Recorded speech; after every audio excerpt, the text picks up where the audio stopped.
The story of Snowden is absolutely fascinating and was told brilliantly, as Joseph Gordon-Levitt said quite rightly in that interview, in Laura Pratchett's documentary Citizen 4, which is one of the most dramatic things, one of the most dramatic documentaries I've ever seen. It was him lifting the lid on, post 9/11 eavesdropping industry, and you see him in a hotel room, Glenn Greenwald and Ewan McCaskill here played by Zachary Quinto and Tom Wilkinson, and Melissa Leo is Laura Pratchett in the film. And the documentary was really paranoia-inducing. I remember, learning from it that apparently your phone can be used as a bug even when it's turned off. The stuff about Snowden looking at his passwords by putting a towel over his head so that he couldn't be seen by camera. I mean, it really, when I remember seeing the film in Channel 4, when the final stanza, about Russia, which you mentioned there, had been redacted until the very, very last minute, we always felt like we were watching something that was genuinely incendiary.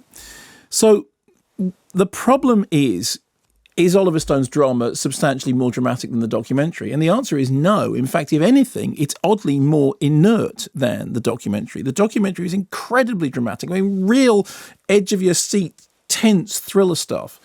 The film, the drama, isn't. And I think there's a number of reasons why it isn't. The first one is that the documentary very clearly is about the fact that Snowden does not want to be the centre of the story. I mean, you've seen that case in which there's a drama about Julian Assange, the Fifth Estate, and there was the documentary, We Steal Secrets, inside WikiLeaks. And I always had the feeling with those that, Assange was very happy to be centre stage. In the case of Snowden, as he keeps saying in the documentary, the story's not about me, the story's not about me, the story's about this bigger thing. In Snowden, the drama, the story is about him. He's the title character, and it's about him. So that in itself is an odd move.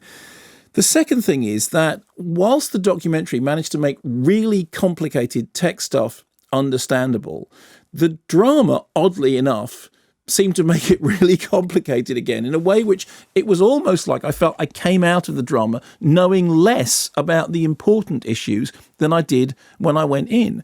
The documentary was so brilliantly constructed that you really felt like you were the problem was being laid out in front of you in terms that you could understand, in terms that were palpable and real and terrifying. And what the drama does is make them feel like a constructed narrative. It makes them feel like somehow what we're doing is a constructed story that has the odd smack of artifice.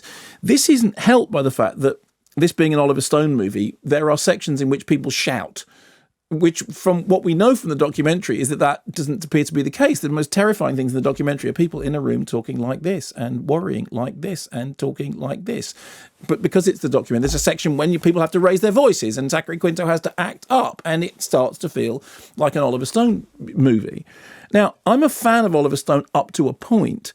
And I think in fact, probably all the films that Joe Gordon-Levitt mentioned from a long time ago, they're the ones you probably like. It was interesting when actually, I mean, I think that I think he has done good work more recently than that. But there is always in Oliver Stone's thing this tendency for harumphing and for sort of trumpet blowing. And actually, as we move towards the end of Snowden, it falls over into what looks a little bit like an Oliver Stone parody. I mean, I don't want to talk about the final scenes because we're not. Well, no, I suppose we can't. But there are people playing themselves not very well, I have to say. There is, there's always newspaper editors you're talking about. Yeah, it's always a bad moment when somebody comes in. You think, really? And the other. Well, can I just say that at that point, I would say that up until then, at least there's been a tension of, there's another side to this, and then on the other side, this is why he's done it, but of course there'll be some people who might feel the other way, and there's some genuine concerns, and then it gets to this bit at the end featuring a certain newspaper editor. You go, no, really? Okay, so we're now chucking everything out and we're starting again because you just think. But even until before that point, you've had Rhys Ifans as Corbin O'Brien, who's named in the film after a character in 1984 in George Orwell. And there's some real scenery chewing going on. I mean, he seems to be enjoying himself, and it's quite an interesting performance, but it is definitely a smoking man performance. It is definitely, let's have this conversation by some woods. Let's have this conversation, somewhere dark and he's shadowy. Very good because it's very good, but it feels like a construct, doesn't it? It feels like a dramatic construct. I kept expecting Mulder and Scully to turn up during those moments.